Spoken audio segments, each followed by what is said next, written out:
वो मूवीज़ में ही दिखाते हैं कि मुंह से चूस के वैनम निकाल सकते हो। अगर हमें स्नेक बाइट हुई है, ब्लड प्रेशर हाई होगा, वैनम उतनी जल्दी ही काम करेगा। टोना टोटका, कोई जादू मंतर, किसी बाबा के पास या उस जगह को बांधना। तो यहाँ स्नेक बाइट हुई है और मैंने यहाँ धागा बांध लिया है, तो अगर मैं स्नेक बाइट से, उस वैनम से मेरी जान भी बच जाती है ना, पर ये हाथ खराब हो जाएगा। हाथ से दिमाग तक पहुँचने में समय लगेगा वैनम को, पर अगर वो मुँह पे आ गया, वैनम मुँह में आया और वो घाव में लग गया, तो वो हमारे दिमाग तक जल्दी पहुंचेगा और वो जल्दी इफेक्ट करेगा। मैं नरेंद्र भारती, आप देख रहे हैं टुडे एक्सप्रेस, और आज हम आपको मिलवाएंगे जो जंगली जानवरों से बहुत ज़्यादा प्यार करते हैं, जंगली जानवरों का बहुत ख्याल रखते हैं।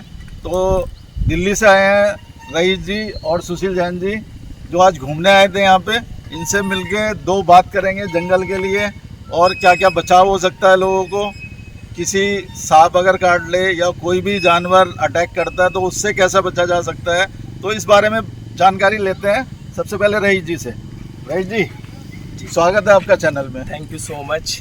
मेरा नाम रईस है, मैं बेला टेल नाम की फाउंडेशन चलाता हूँ और ये हमारे अंकल है जो हमारे एनजीओ के फाउंडर है।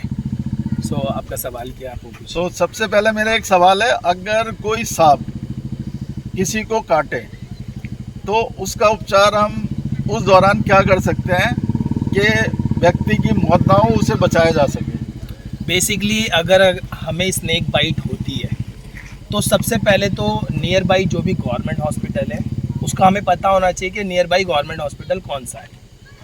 फर्स्ट थिंग कि अगर हमें स्नेक बाइट हुई है तो सबसे पहले हमें काम रहना है, बिल्कुल नहीं घबराना है। अगर हम घबराएंगे हमारा ब्लड प्रेशर हाई होगा, ब्लड प्रेशर हाई होगा, वैनम उतनी जल्दी ही काम करेगा। तो मतलब एक नॉर्मल तरीके से रहना है, नॉर्मल ब्लड तरीके प्रेशर हाई नहीं करना। हाँ, बिल्कुल शांत रहना है और नियर बाई गवर्नमेंट हॉस्पिटल जाना है। गवर्नमेंट हॉस्पिटल में एंटी वैनम हर हॉस्पिटल में अवेलेबल होता है।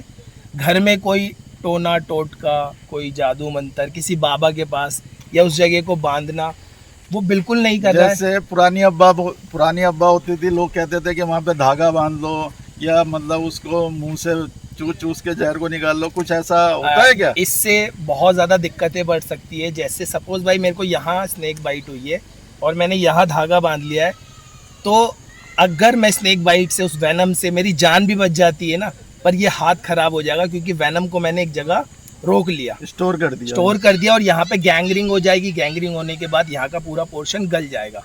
तो ये तो हो गया धागे वाली बात। और दूसरा, जो मुंह से चूसते हैं, वो मूवीज़ में ही दिखाते हैं कि मुंह से चूस के वैनम निकाल सकते हो। ऐसा कुछ होता नहीं है। अगर वो वैनम गलती से मुंह में लग जाता है, हम खाना खाते समय मुंह में कई छोटे छोटे घाव हो जाते हैं, बिल्कुल है ना। अगर हाथ से दिमाग तक पहुंचने में समय लगेगा वैनम को, पर अगर वो मुंह पे आ गया, वैनम मुंह में आया और वो घाव में लग गया, तो वो हमारे दिमाग तक जल्दी पहुंचेगा और वो जल्दी इफेक्ट करेगा। तो हमें कुछ नहीं करना है, बिल्कुल शांत रहना है और नियर बाई गवर्नमेंट हॉस्पिटल में जाने के बाद ही उपचार हो सकता है। किसी बाबा, टोटका, टोना, रस्सी बांधना, हाथ मुंह से चूसना, इन सारी चीज़ों से कोई फ़ायदा नहीं है। तो जैसे आपने सुना, बहुत एक्सपर्ट हैं ये, बर्डवाई एनिमल का बहुत ज़्यादा ध्यान रखते हैं, पकड़ते भी हैं सांपों को, उनके घर भी छोड़ते हैं, उनके जंगल स्थान पर छोड़ते हैं।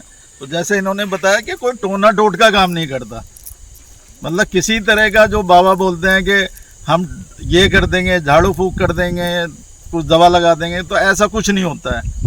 सिंपल सा लॉजिक है, आप ट्रीटमेंट कराने के लिए हॉस्पिटल जाएं और बेस्ट से बेस्ट ट्रीटमेंट वहाँ पे मिल सकता है। तो कुछ लोग ये गलतियाँ ना करें, ये मेरा अनुरोध है। तो आगे कोई भी अगर कोई ऐसी घटना होती है तो इस चीज़ का, रईस जी की बात का पूरा ध्यान रखा जाए और इस पर अमल किया जाए। बात करेंगे सुशील जैन जी से।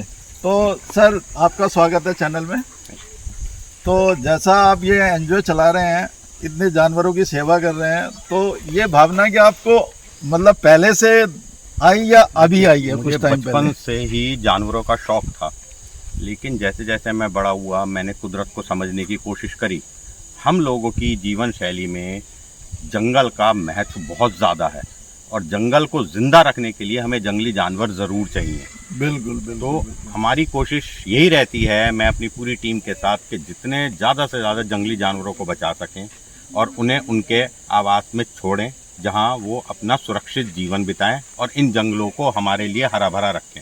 क्योंकि ये सिर्फ उनकी जान बचाना ही नहीं है, ये हम लोगों के जिंदा रहने के लिए, जो आज ग्लोबल वार्मिंग हो रही है, जो पॉल्यूशन बढ़ रहा है, ये सब पे जंगल ही सबसे बड़ा इलाज है। बाकी एयर प्यूरीफायर लगा लिए सब मिथ सब और बेकार। टेम्परेरी चीज़ें। बिल्कुल बिल्कुल बिल्कुल।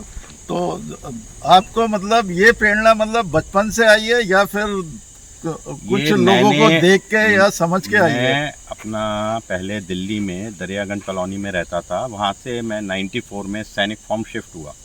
तो वहाँ मैंने क्या देखा, घरों में सांप आ जाते थे और लोग उनको मार देते थे। तो उनसे ये काम मैंने चालू करा कि जी आप मारो नहीं, मुझे फ़ोन करके बुलाएं, मैं इनको पकड़ूंगा और इनके आवाज़ जंगल में छोड़ दूंगा, जिससे उनकी जान बच पाएगी। तो इस तरह एक छोटी सी मुहिम से ये चालू हुई है, जो आज एक बड़ी संस्था बेला टेल के नाम से हो गई है, और I have a good team also. तो बेला टीम मतलब लोगों की हेल्प करती है, उसके लिए क्या आपने कोई कांटेक्ट नंबर चला रखा है अपने? हाँ जी, टोल फ्री वगैरह? हमारे ऑनलाइन बेलाटेल.com के नाम से वेबसाइट भी है, इंस्टा पे भी बेलाटेल है, यूट्यूब पे भी है, फेसबुक पे भी है, सब जगह हमारे कॉन्टैक्ट नंबर हैं। और मैं आपको भी कॉन्टैक्ट नंबर शेयर कर दूंगा, जो आप अपने इस वीडियो में ऐड कर सकते हैं। जी जी बिल्कुल बिल्कुल, लोगों को पता चलना चाहिए। जो दिल्ली की आवाम है, दिल्ली की आवाम हाँ के लिए मतलब आप वहाँ पे रह रहे हो तो वहाँ अगर किसी को जरूरत पड़े तो वो आपको कॉल कर सके, तो इसलिए वो नंबर भी आप अगर दे दोगे तो हाँ जी, सबसे हाँ जी, अच्छा मैं रहेगा। आपको बिल्कुल शेयर तो करूंगा। मैं कहूँगा कि आज तक आपने कितने जानवर पकड़े हैं और कितने जानवर छोड़ चुके हैं? ये कई हज़ारों में गिनती है जी, और पहले हम इसका कोई रिटर्न रिकॉर्ड नहीं रखते थे। इस 1 अप्रैल से हमने इनका रिटर्न रिकॉर्ड सारा रखना चालू कर दिया है। ये जब अच्छी से बात हमने है, करा है कि क्योंकि हमारे पास एक Yes, रिकॉर्ड मेंटेन करोगे तो वो Proper. सबसे जरूरी है। हाँ जी, लोगों को पता भी चलना चाहिए कि आप कितना अच्छा काम कर रहे हैं। अभी अप्रैल मई में ही तकरीबन हमारे 450 रेस्क्यू हो चुके हैं। 450। हाँ जी, तो जैसे आपने देखा 450 रेस्क्यू कर चुके हैं। और सबसे बड़ी बात है जो मैं इनसे जानना चाहूंगा, जो फंडिंग है वो आपके पास में कहाँ से आती है? क्या गवर्नमेंट फंडिंग करती है या सर, आप अपने अभी फंड से हमारे ये को चीज गवर्नमेंट करते हैं? फंडिंग भी नहीं हो रही, ना डोनेशंस आ रही हैं। तो अभी तो भगवान के आशीर्वाद से जो भी फंडिंग है सब मेरी तरफ से ही हो रहा है। तो ये बहुत बड़ा काम है, जो अपनी जेब से अपना फंड लगा के जानवरों को बचा रहे हैं।